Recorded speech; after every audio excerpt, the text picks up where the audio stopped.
Hello, I'm Heather Broadbent, violinist and instructor at Online Violin Education, where I train violinists all over the world how to improve their technical skill sets for more melodic playing.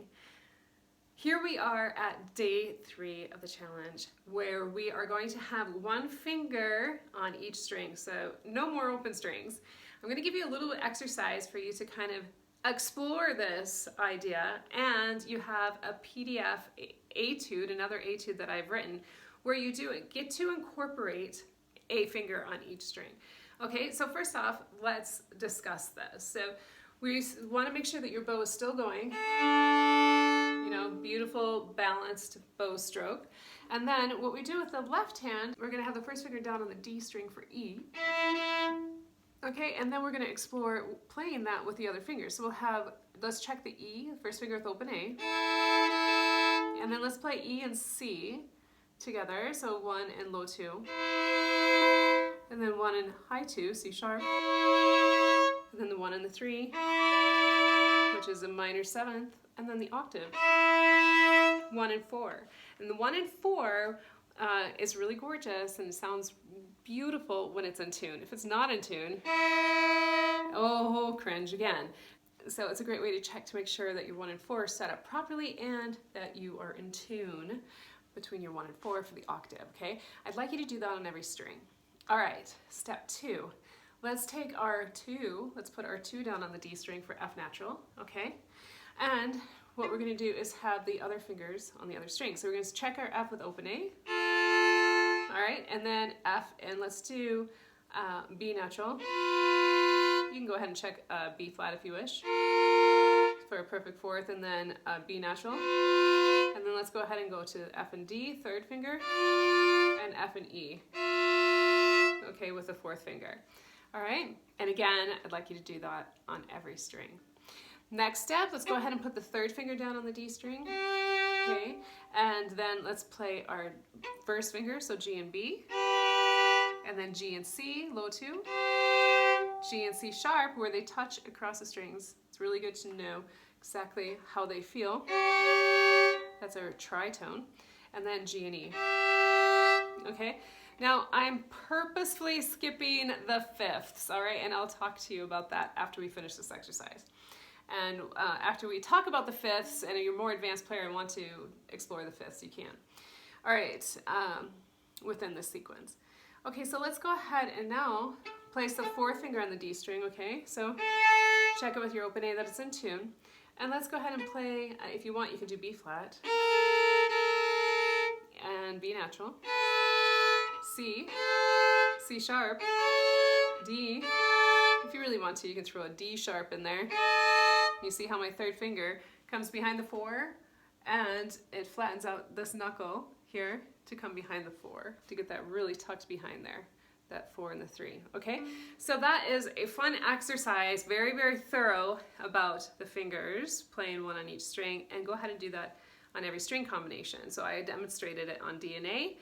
Go ahead and move it over to G and D, and also to A and E. Now let's get to these fifths. What are fifths for double stops?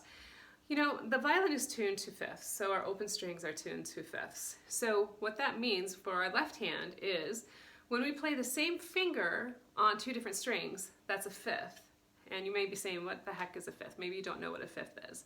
A fifth is an interval, and I'll show you when we start from F and we count up to C, because when we play 2 on both strings, on the D and the A, it's F and C, okay? So I'll count up from F. 1, 2, 3, 4, 5.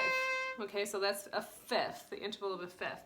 And fifths are perfect, meaning they are perfect. They're not major, they're not minor, they're perfect. They're not diminished, they're perfect. So intonation-wise, we need them to sound perfect, okay? So that's why you have to make sure your violin's really in tune, and then you play your fifth. And it's really a challenge because that finger has to be able to sit perfectly in tune on 2 strings, and it's the same finger. So I'm just going to give you a little hint because I have had a lot of students struggle with fifths. And fifths, when you play them, you do have to kind of maneuver your finger around.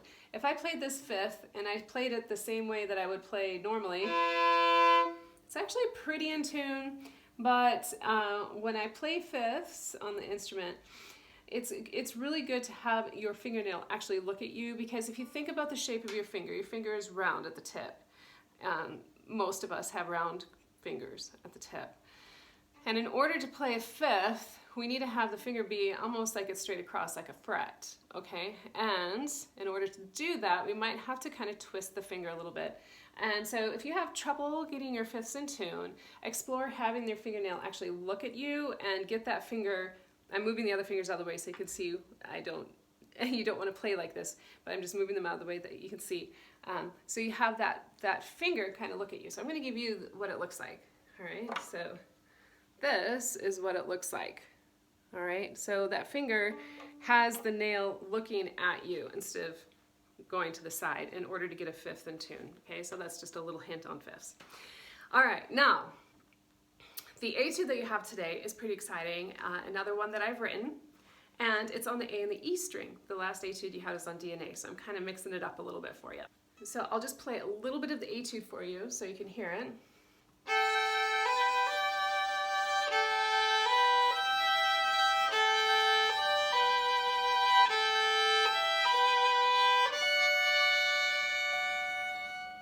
Okay, so it's a fun little etude in 6/4, 6 beats in a measure, and you get to explore a little bit of a faster tempo, but I would hang out at a slower tempo until you get your fingers going, and then you could explore the faster tempo. It's marked 132 for the quarter note, which sounds like it's really, really fast.